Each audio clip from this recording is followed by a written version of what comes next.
할렐루야. 우리 성경탐험 구약에서의 오늘 네 번째 시간입니다. 날씨 좀 따뜻해질 것 같다가 또 다시 좀 추워지는데, 그래서 감기 조심하시고. 자, 오늘 네 번째 시간을 시작하겠습니다. 우리가 지난 시간까지는 우리 창조 시대와 족장 시대를 거쳐서, 그리고 출애굽 시대와 그리고 광야 시대, 그리고 가나안 땅에 들어가서 정복 시대와 사사 시대까지 우리가 지냈습니다.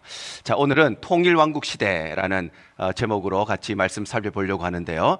자, 우리 통일왕국 시대는 크게 세 가지의 성경의 사건이 있는데, 자, 첫 번째 사건은 사무엘 시대입니다. 사무엘이 이스라엘의 사서로서 이스라엘을 통치하던 시대가 첫 번째이고, 자, 두 번째는 사울의 시대입니다. 사울이 40년 동안 이스라엘을 통치하고 왕으로서 다스리게 되는데 사울 시대가 두 번째이고, 우리 세 번째는 다윗 시대입니다. 다윗도 40년 동안 이스라엘을 통치하게 되는데, 자, 그래서 기간은 사무엘 시대가 약 50년입니다. 사무엘이 이스라엘의 사사로서 이스라엘을 통치하고 다스린 시간이 50년이고요. 또 사울도 40년 동안 이스라엘 왕으로서 이스라엘을 통치했습니다.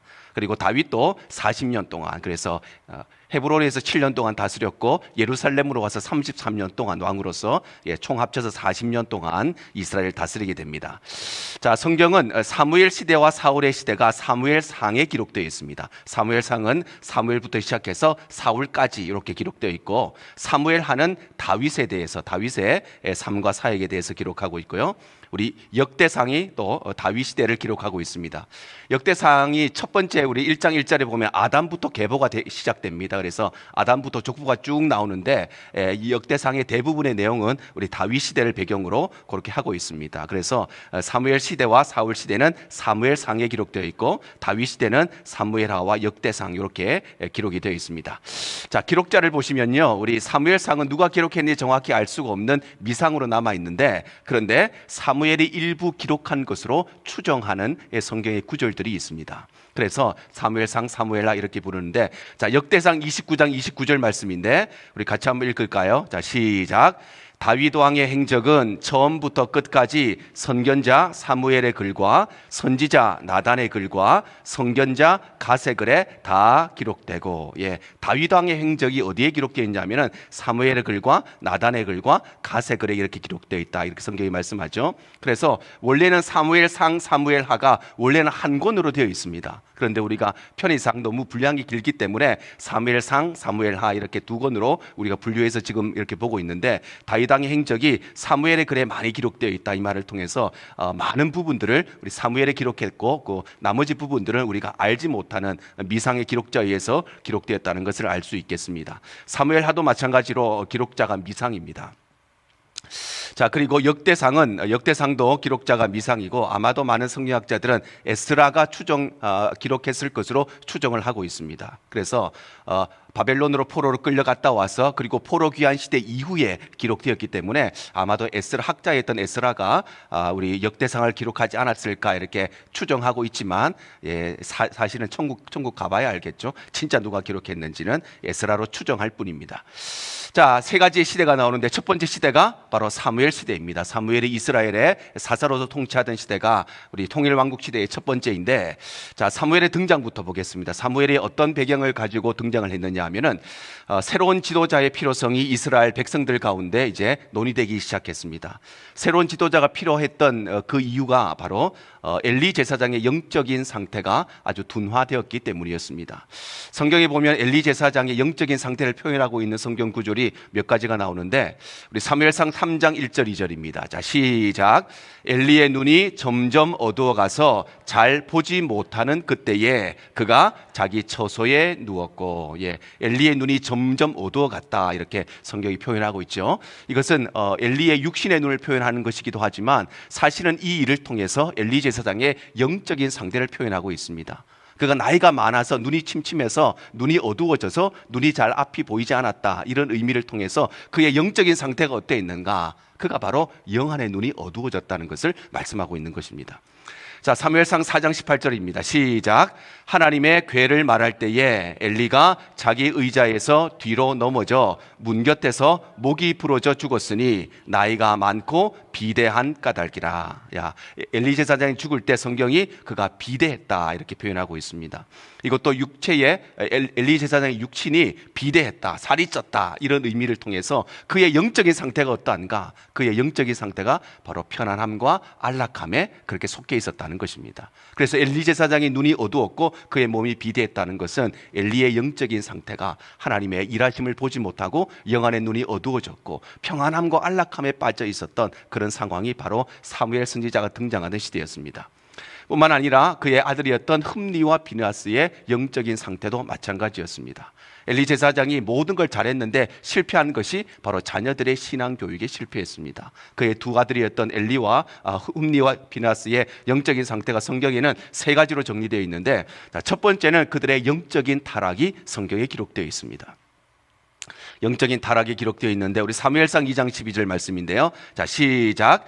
엘리의 아들들은 행실이 나빠 여호와를 알지 못하더라. 예, 흠니와 비느하스가 영적인 타락에 빠졌다는 것은 무엇보다도 여호와를 알지 못했다는 것입니다. 이 두 사람이 어떤 사람이었습니까? 대제사장이었던 엘리의 아들들이었습니다. 지금으로 말하면 목사의 아들로 태어나서 교회에서 평생을 살아온 사람이었습니다. 주일학교 한 번도 빠진 적도 없고 예배 한 번도 빠진 적도 없고 그렇게 교회에 성실하게 잘 예배도 드리고 봉사도 하고 헌금도 했는데 문제는 그들이 하나님을 알지 못했다는 것입니다. 여러분, 오늘날 우리의 자녀들의 신앙 교육도 마찬가지입니다. 아이들이 꼬박꼬박 엄마 따라서 아빠 따라서 주일날 교회에 온다고 그 아이들의 신앙을 담보할 수 있는가? 그렇지가 않습니다. 그럼 대학 가보세요. 그 아이의 신앙이 판거름 나게 되어 있습니다. 고등학교 때까지만 해도요, 가정의 평화를 위해서 교회에 와주는 아이들이 얼마나 많은지 모릅니다. 교회 안 가면 또 엄마하고 싸워야 되고 아빠하고 싸워야 되니까 평화를 위해서 와줍니다. 근데 대학을 가고 어른이 되고 직장에 가고 성인이 되면 내가 스스로 신앙생활을 할 때 되면 그 아이의 진짜 신앙이 드러나는 것입니다. 흠니와 비느하스가 안 그렇겠습니까? 어릴 때는 얼마나 말 잘 듣고 교회 와가지고 신앙생활 잘하고 제사장의 아들이었으니까 많은 사람 칭찬받고, 그런데 그들이 하나님을 알지 못했다는 것입니다. 자, 두 번째는 그들의 물질적인 타락이 있었지요. 그래서 하나님께 이스라엘 백성들이 제물을 드리는데 자기의 것이 아님에도 불구하고 교회의 것을, 하나님의 것을 탈취하는 것이 성경에 기록되어 있습니다. 자, 그리고 세 번째는 성적인 타락으로 이어지게 됩니다. 예, 타락은 분명합니다. 첫 번째는 하나님을 알지 못하고 하나님을 떠난 영적인 타락이 일어나고 그 다음에 반드시 물질적인 타락과 성적인 타락이 따라오게 되어 있습니다. 모든 가정도 마찬가지고 어떤 사회도 마찬가지고 어떤 나라도 마찬가지입니다. 미국이라는 나라도 마찬가지죠. 하나님을 떠나는 영적인 타락에서부터 물질적인 타락, 성적인 타락 끊임없이 벌어지는 것입니다. 자, 사무엘상 2장 22절 시작. 엘리가 매우 늙었더니 그의 아들들이 온 이스라엘에게 행한 모든 일과 회막문에서 수종드는 여인들과 동침하였음을 듣고, 엘리가 아들들의 이야기를 들었는데 그들이 하나님을 알지 못하고 하나님께 드려진 제물을 탈취하고 뿐만 아니라 회막문에서 수종드는 여인들과 동침하는 이런 성적인 타락까지 다 듣게 되었다는 것입니다. 자, 그래서 결국은 엘리 가문이 몰락하게 됩니다. 엘리 가문이 어떤 가문입니까? 대제사장의 가문이었습니다. 조상대대로 그 위대한 역할을, 그 위대한 직분을 해왔던 가문인데 결국은 몰락하게 됩니다. 그래서 하나님의 저주를 받게 됩니다. 여기에서 하나님의 저주라고 하는 것은 사실 하나님의 결정이라기보다는 경고의 말씀이었습니다. 경고의 말씀. 그런데 그 경고 앞에 그들이 돌이키지 아니했을 때 어떤 결과가 나오느냐? 결국은 흠니와 비느하스가 죽게 되는데 블레셋과의 전쟁에서 결국 그 전쟁터에서 죽게 됩니다. 그리고 그 소식을 들은 엘리 제사장도 목이 부러져 죽게 되고 엘리 가문이 완전히 몰락하게 되는 것입니다. 자, 그러는 가운데 이제 사무엘이 탄생하게 되죠. 사무엘이 탄생하는데 사무엘은 한나의 기도와 소원을 통해서 탄생하게 됩니다. 생명의 주인은 하나님이십니다. 하나님께서 우리 가운데 생명 주시고 오늘 또 우리의 자녀들과 우리 손주를 위해서 기도하시는 분들 정말 하나님께서 은혜 주시기를 바랍니다. 한나가 기도하는 것은 단순히 다른 사람 다 아들이 있는데 나만 아들 없으니까 아들 좀 주십시오, 그런 기도가 아니었습니다. 자신의 아들을 통해서 하나님께서 이 시대에 누가 필요한 것인가 하나님의 마음을 알았던 기도였습니다. 엘리 제사장의 영적인 상태, 그의 두 아들들의 영적인 상태, 과연 이 시대에 하나님이 어떤 사람을 찾고 계시는가, 그것을 한나가 알았다는 것입니다.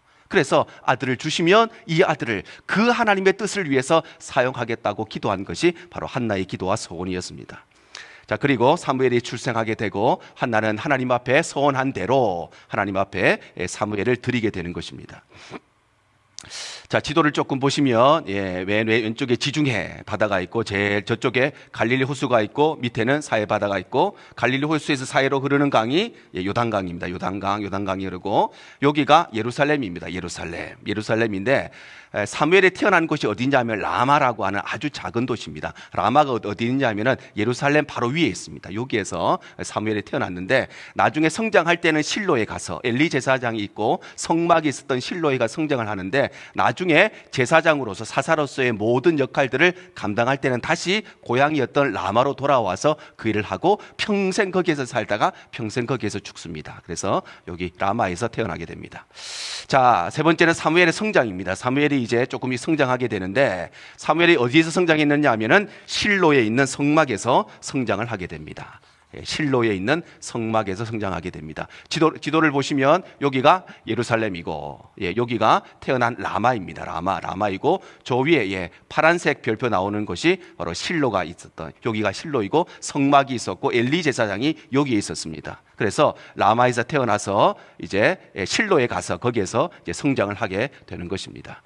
성경에 보면 사무엘이 젖될 때쯤 되어 가지고 실로에 있는 성막으로 갔다 이렇게 돼 있는데 뭐 오늘날에는 젖을 오랫동안 안 먹이잖아요. 돌 정도 되면 거의 이제 젖 끊고 이제 음식 주기 시작하는데 옛날에만 해도 아마 우리 권사님 세대만 해도 젖을 오래 먹었잖아요. 3살, 4살 때까지 막 젖 먹고 이랬는데 아마도 성경학자들도 그래서 어떻게 돌밖에 안 된 이 아이를 성막에 들여다 주었을까? 우리 그렇게 생각할 수 있는데 성경학자들은 아마 그 당시에는 한 4살, 5살 때까지 엄마의 젖을 먹였을 것이다. 이렇게 생각을 합니다. 그래서 사무엘 선지자도 아마 그 정도 나이가 되었을 때 오늘날로 말하면 어린이집 갈 정도 되었을 때 그때쯤 돼가지고 이제 실로로 가서 그곳에서 성장을 하게 되는 것입니다.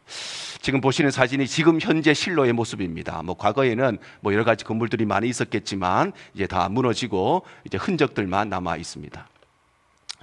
이런 거 보면 참 성지순례 한번 가보고 싶은 저도 한 20년이 넘어가지고 한번 더 가보고 싶은 마음이 있는데 사실 우리 교회가 가려고 좀 계획하고 있다가 이놈의 이스라엘의 전쟁이 터지는 바람에 지금 다 스탑하고 있습니다. 그래서 혹시라도 우리가 그쪽으로 못 가면 주로 이렇게 구약 성경에 따라서 우리가 가면 이집트부터 시작해서 예루살렘으로 가는 코스가 있고 신약의 코스로 가면 터키 쪽으로 가는 코스도 있고 종교개혁 코스로 가면 유럽으로 가는 코스도 있고 뭐 여러 가지 코스가 있는데 혹시라도 이게 너무 길어지고 이러면은 다른 데 쪽으로 갈까 이렇게 생각하고 있는데 혹시라도 마음 있으신 분들은 기도하시고 준비하시기 바랍니다. 자, 두 번째는 이제 하나님의 부르심이 있죠. 하나님께서 사무엘을 부르십니다. 성경에 보면 하나님께서 사무엘을 3번이나 부르시는데 그런데 사무엘아 부르는데 사무엘은 그때까지 하나님의 음성을 들은 적이 없었기 때문에 엘리 제사장이 자기를 부르는 줄 알고 엘리 제사장이 가서 저를 부르셨습니까? 아니, 나 안 불렀어. 근데 하나님이 두 번째 부르십니다. 사무엘아. 근데 또 그가 일어나서 엘리 제사장이 가서 저를 부르셨습니까? 아니요, 안 불렀어. 세 번째 그가 하나님의 음성을 듣고 갔을 때 엘리 제사장이 그때야 하나님이 너를 부르신다. 그것을 말씀해주고 그리고 그 사무엘이 하나님께서 자기를 부르시는 것을 알고 그래서 응답하게 되죠. 자, 그러던 사이에 이제 블레셋과의 전쟁이 벌어집니다. 이 블레셋과의 전쟁이 중요한 것은 이 전쟁에서 이스라엘이 패배하게 됩니다. 이스라엘이 패배했다는 것은 군사력이 부족해서 패배했다는 것이 아니라 그들이 하나님을 떠났기 때문에 하나님의 인도함을 받지 않았기 때문에 전쟁에서 패배했다는 것이고 그 패배의 결과로 가장 중요했던 언약궤를 상실하게 됩니다. 언약궤를 상실하게 됩니다.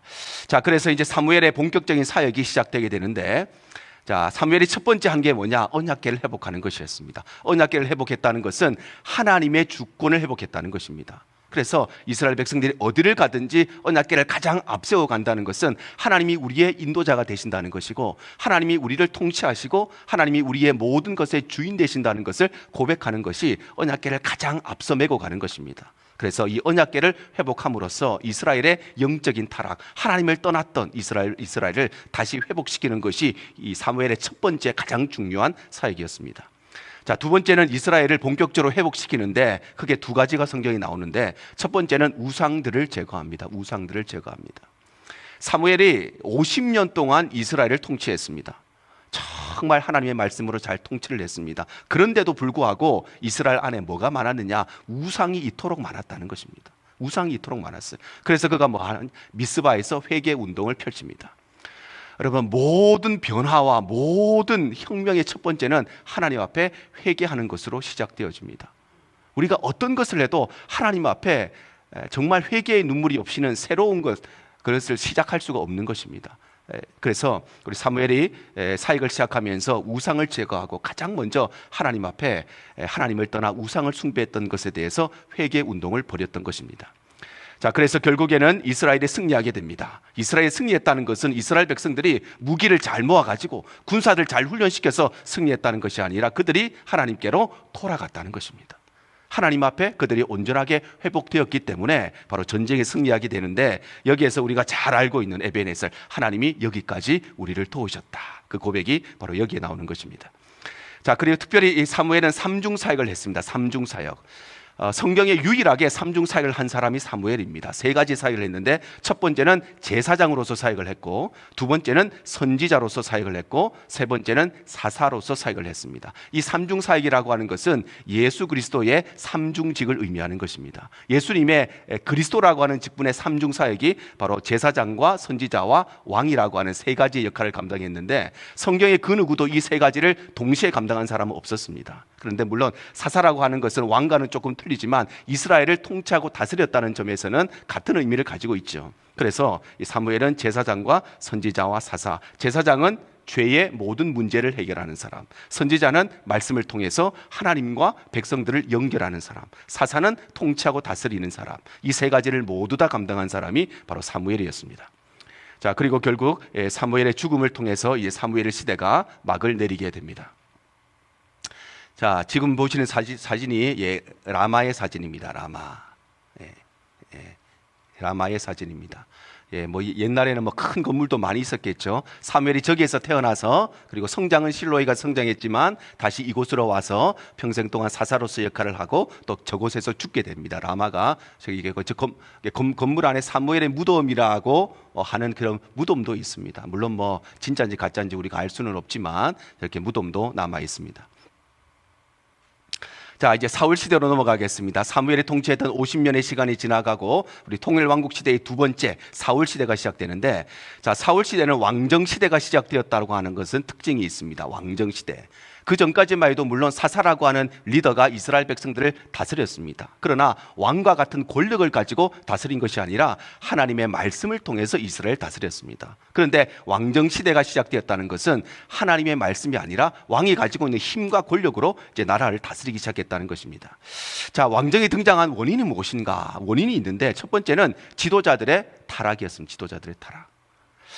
엘리 제사장과 사무엘 선지자, 이 두 사람의 공통적인 특징이 하나 있는데, 둘 다 자녀들의 신앙 교육에 실패했다는 것입니다. 자기들은 믿음이 되게 좋은 사람들이었습니다. 그런데 엘리 제사장도 흠니와 비나스라는 두 아들의 신앙 교육에 실패했고, 성경에 보면 이 사무엘도 그의 자녀들의 신앙 교육에 실패하게 됩니다. 아마 뭐 목회를 너무 열심히 하다가 가정을 돌보지 못해서 그런 것인지 알 수가 없지만, 그런데 이 일에 실패해 버렸습니다. 근데 이 일이 그냥 벌어지는 것이 아니라 이스라엘 전체 역사의 흐름을 바꾸는 굉장히 중요한 일이 된다는 것입니다. 우리 교회도 마찬가지입니다. 우리가 다른 거 다 잘하는데, 근데 자녀들에게 신앙 교육을 올바르게 물려주지 못하면 교회의 방향이 완전히 바뀌어 버리는 것입니다. 그래서 우리가 1세대가 뭐 얼마나 대단하게 정말 자녀를 위해서 기도하는 기도의 눈물이 우리 가운데 멈추지 않아야 되는 것입니다. 우리가 자녀들한테 뭐 대단한 거 하겠습니까? 이 아이들을 위해 기도하는 것밖에 더 있겠습니까, 우리가? 근데 기도조차 끊어져 버린 시대가 오늘날의 시대입니다. 알아서 잘 하겠지. 교회 그냥 보내놓으면 잘 자라겠지. 그러다가 아이들이 대학 가고 성장하면 다 그냥 눈물 흘리는 것입니다. 그럼 우리 교회가 정말 자녀들에게 올바른 믿음의 유산을 남겨주는 교회 되기를 바랍니다. 자, 두 번째는 백성들의 요구가 있었습니다. 백성들의 요구가 있다는 것은 지도자들의 타락에 대해서 지적하기 시작했다는 것이죠. 우리가 이제 더 이상 지도자들을 믿지 못하겠다는 것입니다.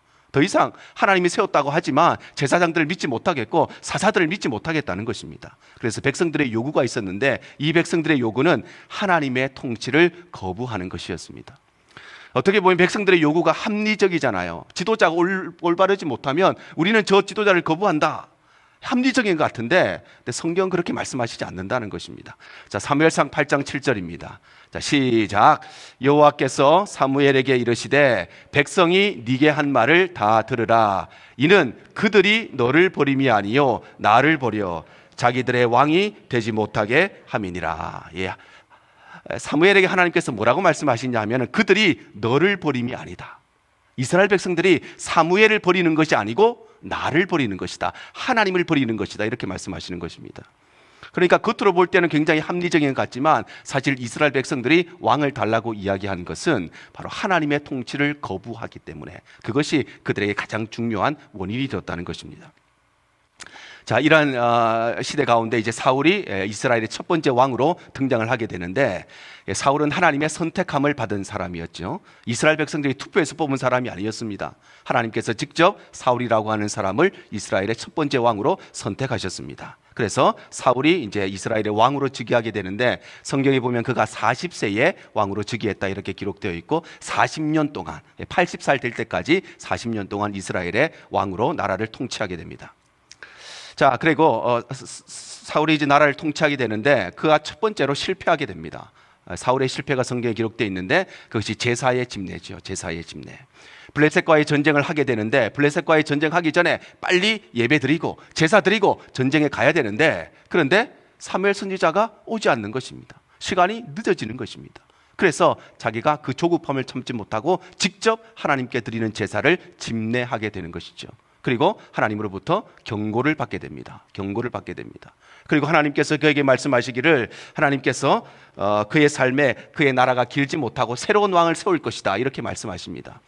근데 그의 나라가 길지 못하고 그의 새로운 왕을 세우실 것이다 요 말 할 때까지 사실 하나님의 경고였습니다. 경고. 그가 그 말씀을 듣고 내가 무엇을 잘못했는가 하나님 앞에 돌아보고 회개했더라면 돌아섰다면 하나님께서 그를 계속 사용하셨을 것입니다. 근데 그가 끝까지 회개하지 않지요. 자기의 잘못을 인정하지 않습니다. 그리고 결국 그가 하나님께 버림을 받게 되는데 두 번째는 사울의 불순종이 나옵니다. 불순종. 계속해서 불순종하는데 첫 번째는 전리품에 대한 탐욕이 나오죠. 예. 하나님께서 아멜렉과의 전쟁을 벌이고 모든 것을 전멸시키라고 했습니다. 모든 남자와 여자들과 아이들뿐만 아니라 소와 양과 모든 짐승까지 다 전멸시키라고 말씀하셨습니다.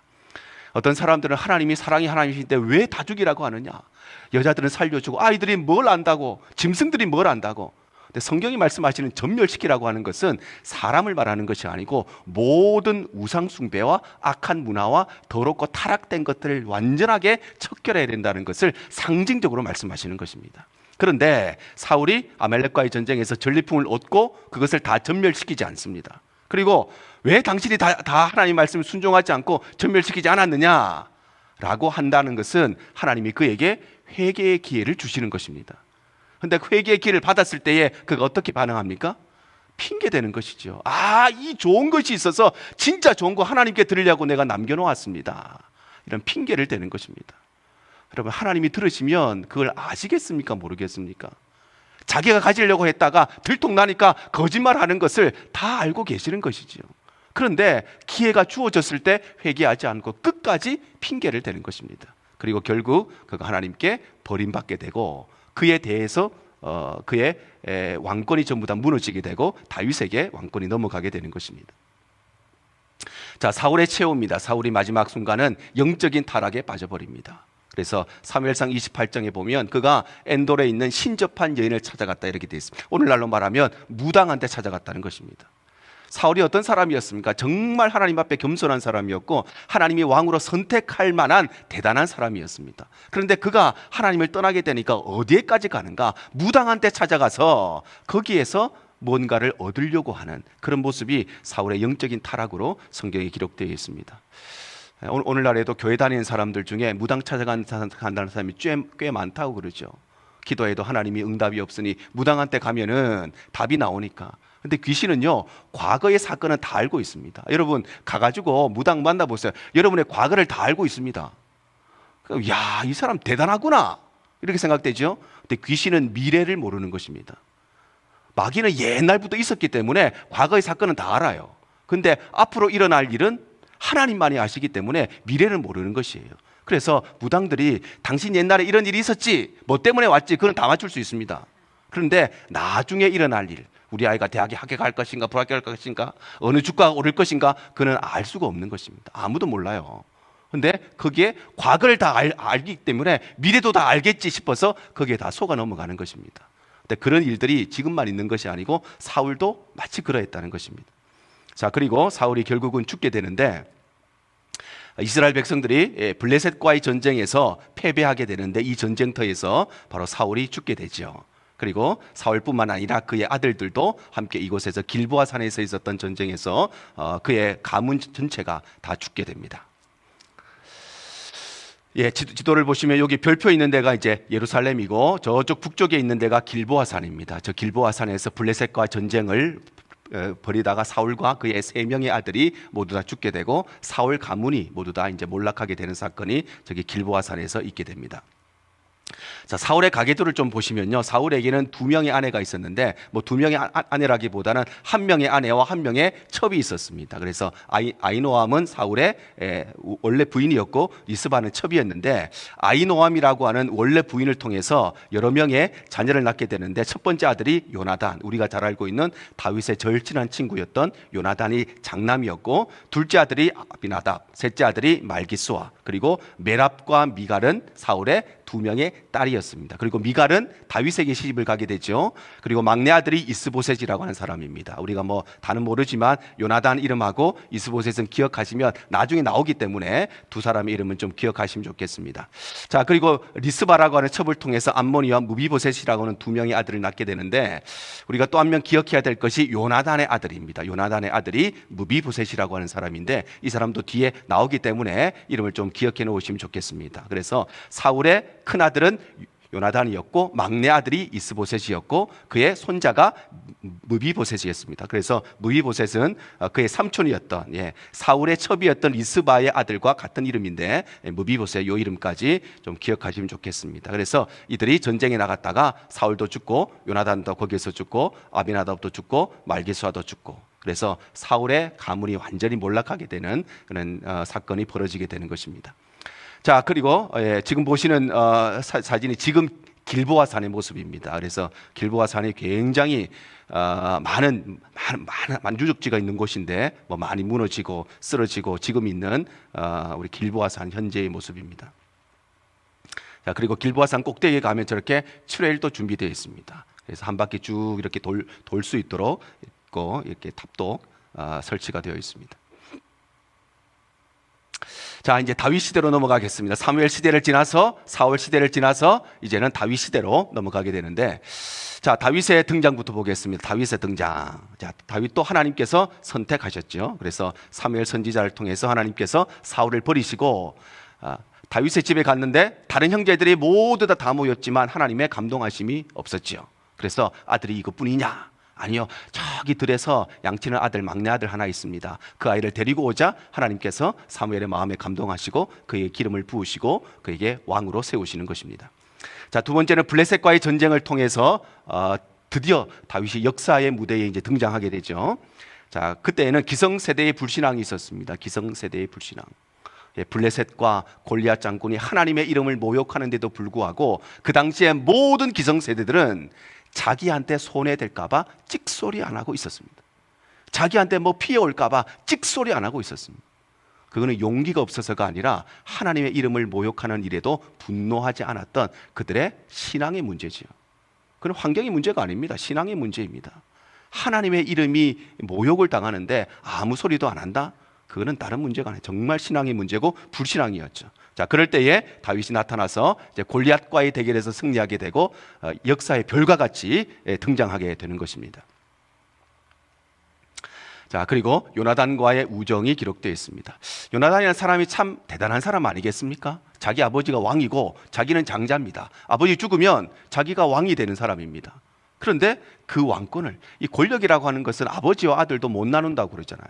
형제는 물론이고 아버지하고 아들하고도 권력을 못 나누는 것인데, 요나단이라고 하는 사람이 얼마나 대단한 사람이냐. 그 권력을 다윗에게 양도할 수 있는 것, 나보다는 저 사람이 더 위대한 사람이다 이렇게 할 수 있는 것, 보통 사람이 할 수 있는 것이 아니죠. 어떤 친구를 만나느냐에 따라서 그 사람의 인생이 바뀌는데 그 가장 대표적인 사람이 다윗과 요나단의 우정입니다. 우리도 마찬가지죠. 우리가 교회에서 어떤 신앙의 친구와 만나느냐, 정말 교회를 사랑하고 기도하는 사람과 친구가 되느냐, 아니면 늘 불평불만하는 사람하고 친구가 되느냐, 그에 따라서 우리의 믿음도 달라지는 것입니다. 우리의 자녀들도 마찬가지입니다. 어떤 친구를 만나느냐에 따라서 우리 자녀들의 믿음도, 그들의 삶도, 그들의 인생도 바뀌기 때문에 우리 자녀들을 위해서 기도할 때도 좋은 친구를 만나고 좋은 선생님 만나고 대학 가고 직장 가고 결혼하면은 좋은 교회 만나고 좋은 목사님 만나고 그 교회에서 좋은 믿음의 친구를 만나도록 우리가 기도해야 되는 것입니다. 자, 사울의 질투가 있었죠. 사울의 질투가 나타납니다. 첫 번째가 우리 백성들의 칭찬이 있었습니다. 백성들의 칭찬. 우리 사무엘상 우리 18장 7절입니다. 자, 시작.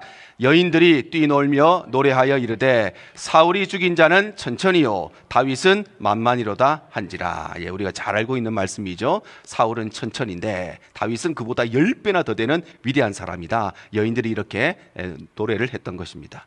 자, 그러자 사울이 이제 마음에 질투가 생기기 시작하고 계략을 세웁니다. 어떤 계략을 세우는, 성경에 여러 가지 계략이 나오는데 첫 번째는 자신들의 신하를 보내어서 다윗을 죽이라고 합니다. 근데 그 일을 실패해요. 그랬더니만 자기 아들을 불러서, 요나단을 불러서 네 친구 다윗을 죽여라고 명령을 합니다. 근데 그것도 실패하게 됩니다. 그러자 직접적이 자기가 죽이려고 하죠. 그래서 창을 2번이나 던져서 다윗을 직접적으로 살해하려고 했던, 살인 미수에 그쳤지만 살해 계획을 세웠던 것이 바로 사울의 질투였습니다. 질투가 이렇게 무서운 것입니다. 질투는 그냥 미워하는 게 아니에요. 누가 한 사람 죽을 때까지 싸우는 것이 질투입니다.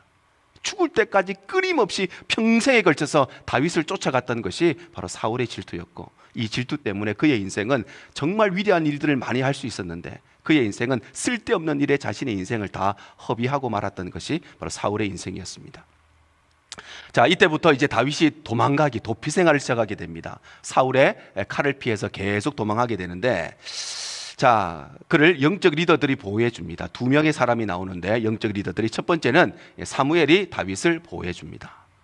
사무엘이 다윗을 보호해 줍니다. 지도를 조금 보시면 여기 별표 있는 데가 예루살렘입니다. 예루살렘. 자, 그리고 여기 파란색 별이 어디냐면은 기브아라고 하는 곳입니다. 이때에 이스라엘의 수도가 기브아였습니다. 그래서 사울이 왕으로서 요 기브아에서 이스라엘 통치했기 때문에 다윗도 여기에 있었습니다. 여기에 있다가 여기가 사무엘이 있었던 라마입니다. 라마. 그래서 라마에 가서 사무엘의 보호를 첫 번째로 받습니다. 자, 두 번째는 아히멜렉 제사장이 그를 보호해 주었습니다. 다윗이 도망을 가서 아히멜렉에 갔을 때 그에게 진설병을 그에게 허락해 주고 그를 보호해 줍니다. 아히멜렉은 어디에 있었냐면은 요 밑에 있는, 여기 별표 있는데 여기가 노비라고 하는 곳인데 여기에서 아히멜렉 제사장이 있었습니다. 그래서 기브아에 있다가 그가 사무엘에 있었던 라마로 도망을 갔다가 그리고 아히멜렉 선지자가 제사장 노비라고 하는 땅으로 여기로 도망을 가게 되는 것입니다. 자, 그리고 블레셋으로 이제 도망을 갑니다. 블레셋. 여러분, 블레셋이 어떤 나라입니까? 다윗이 쓰러뜨렸던 골리앗의 나라가 블레셋입니다. 그런데 어떻게 적군의 나라로 도망을 갔을까요? 그만큼 다윗의 지금 상황이 굉장히 어려웠다는 것입니다. 아무리 그래도 그렇지 적군보다는 우리나라가 낫지 않겠습니까? 아무리 나를 미워하는 사람이 많아도. 그런데 사울의 이 질투가 얼마나 심각했는가, 자기의 적군보다 더 심했다는 것입니다. 그러니 차라리 여기 있는 것보다 적군의 나라에 가는 게 훨씬 더 좋았기 때문에 그래서 블레셋까지 갔다는 것입니다. 자, 지도를 보시면요, 우리 블레셋의 5대 도시가 성경이 나오는데, 자, 첫 번째가 에글론이라고 하는 곳이고, 두 번째가 아스돗, 세 번째가 아스글론, 네 번째가 가사, 그리고 다섯 번째가 가드라고 하는 곳이 바로 이 다섯 군데가 블레셋의 5대 도시입니다. 여기가 지금 한참 전쟁하고 있는 가자 지구가 이제 요 부근입니다. 자, 그런데 블레셋으로 가면서 누구에게 가느냐 하면은 가드의 왕이었던 아기스에게 피신을 갑니다. 가드의 왕이었던 아기스에게 피신을 갑니다. 자, 지도를 보시면 지금 높당에 있습니다. 높당에 있는데, 가드에 있는, 여기로 이제 도망을 가게 되는 것입니다. 그야말로 국외로, 우리나라 말고 다른 나라로 망명을 하게 되는 것이죠.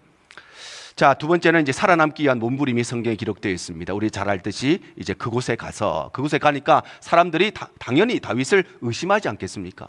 저 사람은 다윗이고 우리의 위대한 장군이었던 골리앗을 죽인 사람인데 우리가 저 사람을 어떻게 믿을 수 있느냐? 당연한 반응 아니겠습니까? 다윗이 살기 위해서 침도 흘리고 미친 척도 하고 목숨을 부지하기 위한 몸부림이 바로 이때에 성경에 기록되어 있습니다. 자, 그리고 이제 광야로 도피해서 본격적인 도피 생활을 시작합니다. 본격적인 도피 생활인데 뭐 여러 가지가 있지만 제가 정리했습니다. 자, 첫 번째는 아둘람 굴로 피신을 합니다. 아둘람 굴. 아둘람으로 피신을 하게 되는데, 자, 아둘람이라는 곳이 어디 있느냐 하면은 여기 이스라엘 중간쯤에 있습니다. 중간쯤. 빨간색 별표 있죠. 여기가 아둘람입니다. 그래서 가드의 왕이었던 아기스에게 도망갔다가 그 다음에 이쪽으로 이제 도망을 오게 되는 것입니다. 아둘람 굴. 지금 아둘람 지역의 모습입니다. 그래서 동굴이라고 하면 우리나라는 어떤 큰 벽에다가 동굴 뚫어놓은 그런 거 생각하지만 이 동네는 이렇게 땅 밑에 이렇게 있습니다. 그리고 그 입구 쪽에 풀이 있고 이렇게 나무가 있으면 이렇게 보호해주기 때문에 아마도 다윗도 저런 굴에 아마 숨지 않았을까 우리가 상상해 볼 수 있겠죠. 자, 두 번째는 이제 모압으로 피신하게 됩니다. 모압으로 피신하게 됩니다. 자, 지도를 보시면 이쪽에 블레셋이 있고 이제 중간에 이스라엘이 있고, 자, 모압과 암몬이 이쪽에 오른쪽 끝에 있습니다. 모압과 암몬은 아브라함의 조카였던 롯이 그의 두 딸을 통해서 얻은 민족이 모압과 암몬이죠. 여기에 있다가 이제 다윗이 모압 땅까지 도망을 가게 되는 것입니다. 사실 요단 동편으로 넘어간다는 것은 쉽게 말하면 갈 때까지 갔다는 것입니다. 더 이상 갈 데가 없다는 것입니다. 끝까지 간 것이 바로 모압 땅으로 다윗이 도망을 가게 됩니다.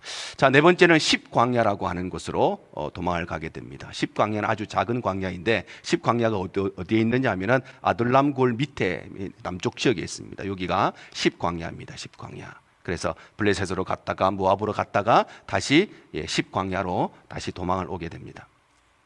예, 지금 보시는 모습이 십광야의 모습입니다. 아무것도 없고 숨을 데도 없는 곳. 숨을 데도 없는데 저곳에 갔다는 것은 그만큼 쫓기고 있었다는 의미겠죠. 저곳에 가서 그가 숨게 되는 것입니다. 자, 그 다음에 마온 광야로 피신을 가게 됩니다. 마온 광야. 성경에 마온 광야라고 표현되어 있는데 마온 광야는 십광야 밑에 있습니다. 밑에 여기에 있습니다. 그래서 십광야에서 다시 마온 광야로 도망을 갑니다. 지금 현재 마온 광야의 모습입니다. 여기는 이제 골짜기가 깊은 곳이고 조금 도망을 갈 수 있겠지만 숫자가 어느 정도 이상이 되면 도망갈 수가 없는 곳, 오래 머물 수가 없는 곳이 마온 광야인데 다시 이곳으로 도망을 가게 되는 것입니다. 자, 그리고 엔게디 요새로 피신을 하게 됩니다. 엔게디 요새. 엔게디라고 하는 것은 사해 바다 쪽에 있는 곳인데 지도를 보시면 여기에 있습니다. 사해 바다 바로 옆에 있는 지역이 엔게디입니다. 엔게디로 다시 도망을 갑니다. 여기 갔다가 동쪽 갔다가 서쪽 갔다가 홍길동도 아닌데 여기 갔다 저기 갔다가 그의 인생이 어떠했는가를 잘 알 수가 있습니다. 지금 현재 엔게디 요새의 모습입니다. 그래서 저런데 이제 큰 돌산 같은데 이렇게 구멍이 있고 동굴이 있기 때문에 저런 곳에서 다윗이 숨었을 것으로 우리가 상상할 수 있겠죠. 자, 그리고 다시 십광야로 다시 돌아옵니다. 십광야로 다시 돌아옵니다. 우리 지도 보시면 사해 바다에 있었던 엔게디에서 다시 십광야로 돌아오게 됩니다. 자, 그리고 일곱 번째는 가드 왕 아기스에게 다시 돌아갑니다. 얼마나 숨을 데가 없었으면 적군의 나라로 또 갑니다. 자, 그래서 여기에 있다가 다시 가드에 있던 아기스에게로 그가 다시 도망을 가게 되는 것입니다.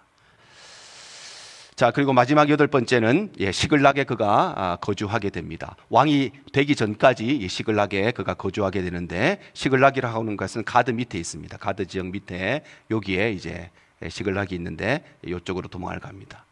제가 간단하게 정리했는데 다윗의 동선이 이렇습니다. 얼마나 도망을 지금처럼 뭐 비행기 타고 차 타고 돌아다니면 몰라. 전부 다 걸어서 그 광야길을 걸어서 그리고 언제 어디에서 내가 죽을지 모르는 그 생명의 위협을 받으면서 수많이 도망 다녔던 인생이 바로 다윗의 인생이었습니다. 그런데 하나님께서 그의 목자가 되어졌다고 성경에 기록하고 있죠. 광야에 먹을 게 뭐 있습니까? 근데 하나님이 그를 먹이셨다는 것입니다. 수많은 위험이 있었는데 하나님이 그를 지키셨다는 것입니다. 어디로 가야 될까? 이쪽으로 가면 살고 이쪽으로 가면 죽을 수도 있는데 둘 중에 어디로 가야 될까? 알 수 없을 때 하나님이 그를 인도하셨다는 것입니다. 이 수많은 결정, 우리가 보면 여기 갔다 저기 갔다 이렇게 생각할 수 있지만 결정할 때마다 다윗이 얼마나 노심초사했겠습니까? 도망갈 수 있는 데가 여기 있는데 과연 여기 중에 어디로 갈까? 이쪽으로 잘못 갔다가 죽을 수도 있는데 나뿐만 아니라 나와 같이 있던 사람들 다 죽을 수 있는데 어디로 갈까? 그 선택의 순간마다 얼마나 고민을 많이 하고 하나님 앞에 엎드렸겠습니까? 하나님이 그때마다 이 수많은 선택과 결정의 과정 속에 하나님이 그를 친히 인도하셔서 그의 인생 마지막에 고백하는 것이 여호와는 나의 목자시라고 고백하는 것입니다. 자, 이제 다윗이 왕이 됩니다. 다윗이 도망을 다니는 요 상황에서 앞서 이야기했던 사울이 블레셋과의 전쟁을 하면서 길보아산에서 사울 때 죽고 그의 세 아들도 모두 다 죽게 됩니다. 그러면서 다윗이 이제 왕으로 즉위를 하게 되는데 헤브론으로 돌아오게 됩니다. 그가 마지막으로 있었던 곳이 시글락이라고 하는 곳에 있습니다. 시글락에 있다가 이제 왕이 다 죽고 드디어 왕이 되었기 때문에 헤브론으로 그가 귀환을 하게 됩니다. 자, 그리고는 다윗의 애가가 기록되어 있는데요. 사무엘하 1장 19절 27절인데 이 애가는 누구를 위한 눈물의 노래였는가 하면은 자기를 죽이려고 했던 사울과 그리고 자신의 친구였던 요나단에 대한 애가였습니다. 요나단에 대한 애가를 지었다. 이 친구가 나 때문에 왕이 될 수 있는 사람인데 정말 고생 많았구나. 감사한 마음으로 지을 수 있는데 자기를 죽이려고 했던 사울을 위해서도 그가 애가를 지었다는 것입니다. 여러분, 우리 신앙의 위대함은요, 이런 용서에서 나옵니다. 용서에서 나와요. 용서에서 나옵니다. 자기를 평생 동안 나를 한 번 미워한 사람도 용서하기 힘든데, 나를 가끔 미워한 사람도 용서하기 힘든데 평생을 죽이려고 따라다녔던 이 사울도 그가 용서하고 그를 위해서 애가를 지었다는 것입니다. 요셉도 마찬가지 아니겠습니까? 자기를 팔아넘긴 형님들을 용서할 수 있었던 것이 그의 인생의 가장 위대한 신앙의 고백이었습니다. 다윗의 인생도 마찬가지로 다윗의 애가는 자기한테 잘해준 사람을 위해서 애가를 지은 것이 아니라 자기를 죽이려고 했던 사울을 위해서도 애가를 지었습니다. 자, 그리고 다윗이 이제 본격적으로 왕으로서 나라를 통치하기 시작합니다. 자, 그가 이러한 통치를 시작하자마자 사건이 벌어지는데 반역 정부가 설립이 됩니다. 반역 정부가 설립이 되는데, 자, 앞서 보았던 우리 이스보셋을 왕으로 옹립하는 사건이 일어납니다. 이스보셋, 아까 우리가 사울의 가계도 보면서 이야기했던 사람인데 이스보셋입니다. 자, 가계도를 보시면 전쟁에서 사울이 죽고 요나단도 죽고 아미나답도 죽고 말기수아도 죽습니다. 전쟁에서 다 죽습니다. 자, 그리고 메랍과 미갈은 딸이었습니다. 여자였기 때문에 왕이 될 수가 없고, 자, 그 다음에 사울의 자녀로서 왕이 될 수 있는 사람이 누구냐 하면은 이스보셋이죠. 이스보셋, 요 사람이 있었습니다. 그러니까 주변의 사람들이 이제 떠받들기 시작하는 것입니다. 당신이야말로 사울의 아들이고 당신이야말로 사울을 이어서 왕이 될 사람이 아니겠습니까? 어떻게 다윗에게 왕위를 빼앗길 수 있습니까? 우리가 도와줄 테니까 당신이 왕이 되십시오. 이렇게 해서 이스보셋을 왕으로 옹립하는 반역 정부가 생기는 것입니다. 자, 그런데 결국은 다윗이 승리하게 되고, 이스보셋도 죽게 되는 것입니다. 여러분, 그가 하나님의 뜻을, 하나님께서 다윗을 세웠다는 것을 깨닫고 다윗에게 협조했더라면 그의 인생이 어떻게 되었을까요? 그의 인생이 달라졌겠죠. 그런데 자기가 잘난 줄 알고 옆에 있는 주변의 사람들이 자기한테 그러니까 진짜 자기가 왕이 될 줄 알고, 얼마나 어리석은 인생입니까? 하나님의 음성, 하나님의 계획을 깨닫지 못하면 그냥 실수하는 것이 아니고 그의 인생이 이렇게 됩니다. 그래서 우리가 하나님의 말씀을 귀 기울여 듣고 하나님의 말씀에 우리의 삶을 향해서 뭐라고 말씀하시는지를 정말 깨달아야 되는 것입니다. 잘못 깨달으면 이런 인생이 되는 것입니다. 자, 이제 왕으로서 다윗이 이제 나라를 통치하게 되는데 정치적인 안정이 시작됩니다. 정치적인 안정. 그 첫 번째가 예루살렘을 정복하게 됩니다. 다윗이 왕이 되고 헤브론에 가서 7년 동안 왕이 되었습니다. 그런데 예루살렘이야말로 그가 정복해야 될 곳이었는데 예루살렘을 정복하고 이때로부터 33년 동안 예루살렘에서 이제 통치를 하게 됩니다. 자, 그리고 블레셋과의 전쟁에서 승리하게 되는데 르바임과의 전투였습니다. 르바임과의 전투에 승리하게 되는데 블레셋과의 전쟁은 이 통일 왕국 시대에 정말 끊임없는 전쟁이었습니다. 마치 오늘날 뭐 이스라엘과 우리 아랍과의 전쟁처럼 끊임없이 계속되는 전쟁이었는데 이 전쟁을 통해서 블레셋과의 전쟁에서 종지부를 찍어버리고 완전한 승리를 이루게 됩니다. 자, 그리고 이스라엘의 이제 영적인 회복을 그가 시작하게 되는데 그 첫 번째가 언약궤의 기한이었습니다. 언약궤의 기한. 그리고 언약궤를 이제 예루살렘 성으로 가지고 오죠. 그때 그가 얼마나 기뻤는지 춤을 추는데 바지가 흘러내리는 것도 모르고 춤을 출 만큼 기뻐했습니다. 근데 그때 미갈이 그것을 우리 표현으로 조롱했다고 그렇게 돼 있죠. 조롱했다. 우리도 그런 사람이 있습니다. 기도할 때 정말 은혜 받아서 두 손 들고 춤추고 막 기도가 찬송하면 저 사람 왜 저러나 저런 사람이 있죠. 정말 우리가 기뻐하면 다윗과 같이 춤을 추면서 찬양하게 되어 있습니다. 언약궤가 귀한되고요. 자, 두 번째는 그가 성전을 건축하고 싶은 마음이 있었습니다. 무엇보다도 그가 왕궁을 건설하고 나는 이토록 좋은 곳에 사는데, 나는 이토록 좋은 집에 사는데 어떻게 하나님이 저렇게 초라할 수 있는가? 성전 계획을 세웁니다. 결국 그가 세우지 못하죠. 하나님께서 너의 손에 피가 있기 때문에. 그래서 그의 아들이었던 솔로몬을 통해서 성전을 짓게 되는데, 우리의 마음도 마찬가지입니다. 교회에 비가 새는 데가 많아요, 여러분. 여러분, 우리 집에 비가 새면 어떡하겠습니까? 당장 고치지 않겠습니까, 그거? 교회에 비가 새는 데가 많아요. 우리가 정말 가슴에 품고 기도하고 빨리 해결해야 될 문제입니다, 여러분. 여러분, 내 집을 바라보고 교회를 바라보세요. 정말 하나님의 집이 좋은가? 다윗의 마음이 우리의 마음이 되어야 됩니다. 자, 세 번째는 다윗 왕국이 번영합니다. 그래서 다윗 왕국의 이때가 최전성기를 맞이하게 되죠. 그리고 지금도 이스라엘 사람들은 다윗 시대가 회복되기를 그렇게 간구하는 것입니다. 그렇게 갈망하는 것이에요. 최전성기였는데, 자, 그래서 모압과 다메섹과 소바와 에돔을 정복합니다. 모압과 다메섹과 소바와 에돔을 정복합니다. 자, 지도를 보시면 여기가 이제 예루살렘입니다. 다윗이 왕으로서 통치하던 곳이 여기였고, 아람이라고 하는 것이 저기 갈릴리 호수 북쪽에 있습니다.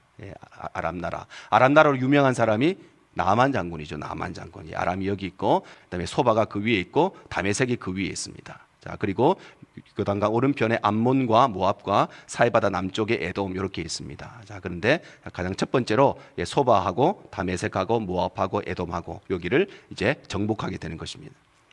자, 두 번째 정복하는 것이 암몬과 아람을 정복합니다. 암몬과 아람을 정복합니다.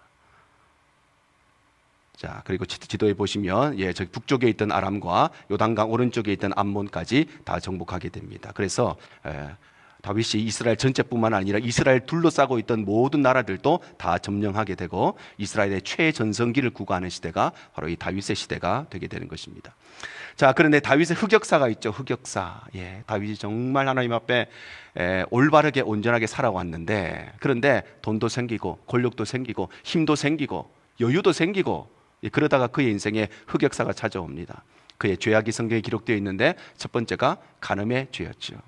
그래서 남의 아내, 우리아의 아내였던 밧세바를 취하는 간음의 죄를 범하게 됩니다.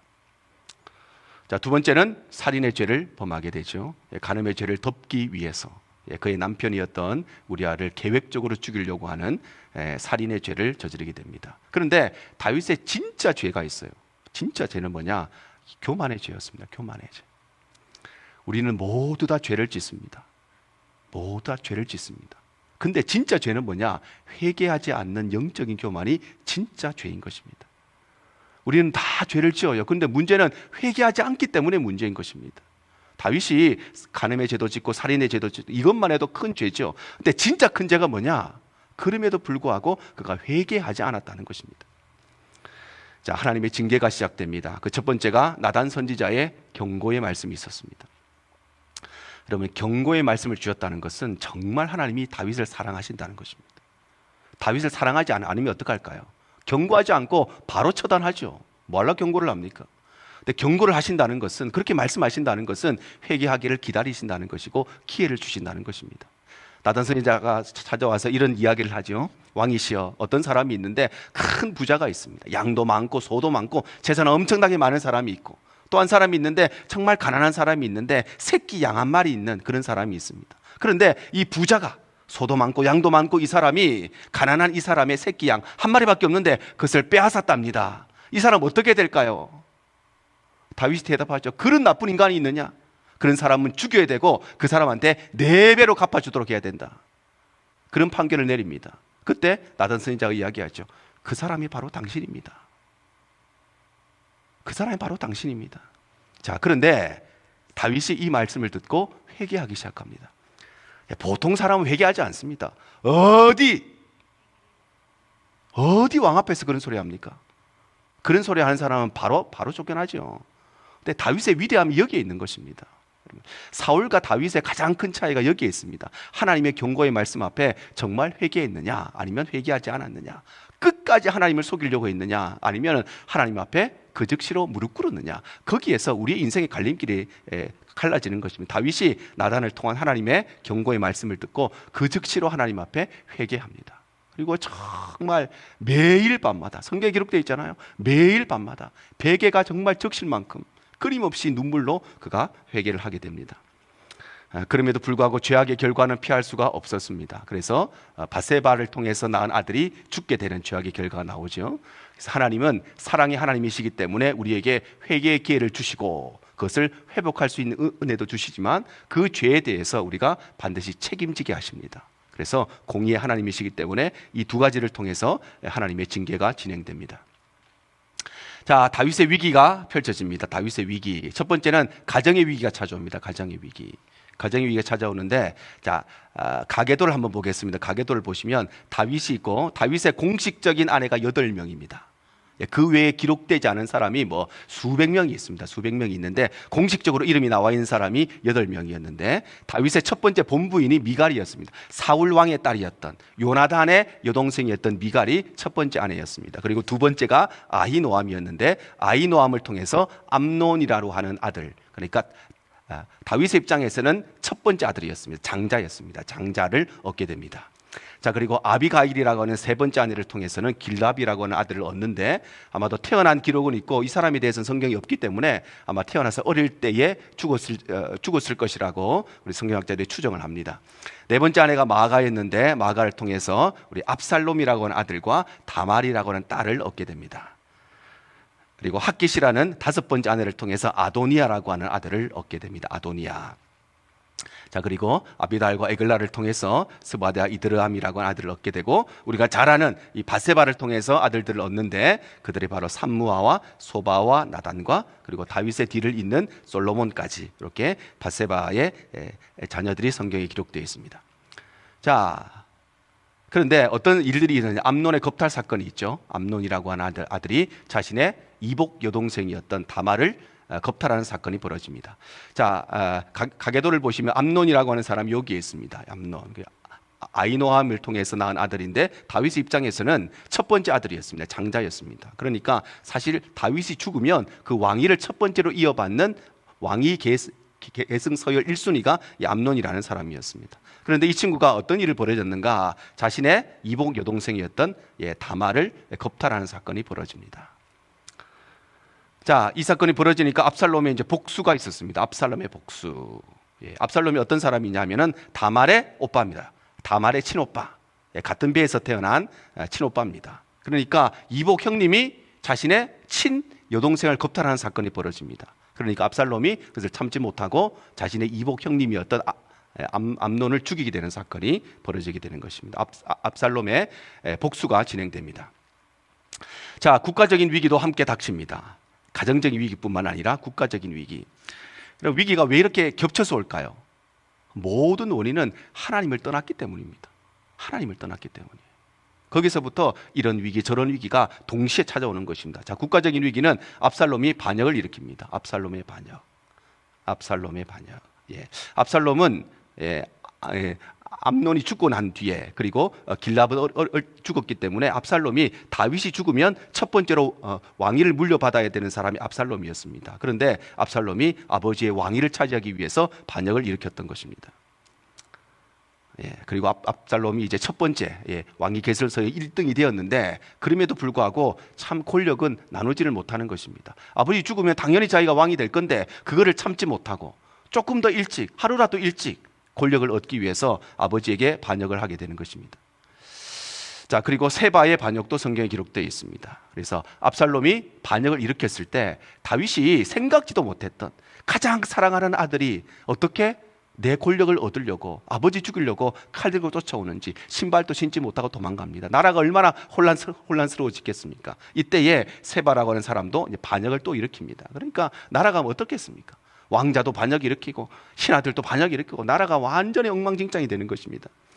자, 그러는 가운데 그가 왕권을 회복하게 되고 하나님의 은혜 가운데 다시 복귀를 하게 됩니다. 왕권을 회복하게 되고, 자, 그러던 가운데 인구조사를 시행합니다. 인구조사가 왜 중요하냐면은 그냥 인구조사라고 하는 것은 오늘날 그냥 센서스처럼 몇 명이 사는가 그걸 하는 것이 아니고, 인구조사에는 두 가지 의미가 있습니다. 첫 번째는 바로 자신의 것을 자랑하기 위해서였습니다. 그리고 두 번째는 바로 이것을 통해서 하나님을 의지하지 않고 사람을 의지하려고 하는 것이었습니다.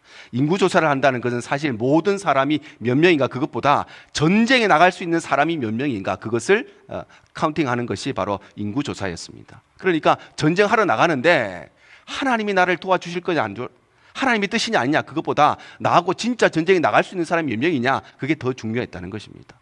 그래서 비행기가 몇 대가 있고, 마차가 몇 대가 있고, 말이 몇 대가 있고, 무기가 뭐가 있고, 하나님을 의지하지 않고 사람을 의지하겠다고 하는 것이 바로 인구조사의 시행 속에 포함되어 있는 그의 마음입니다.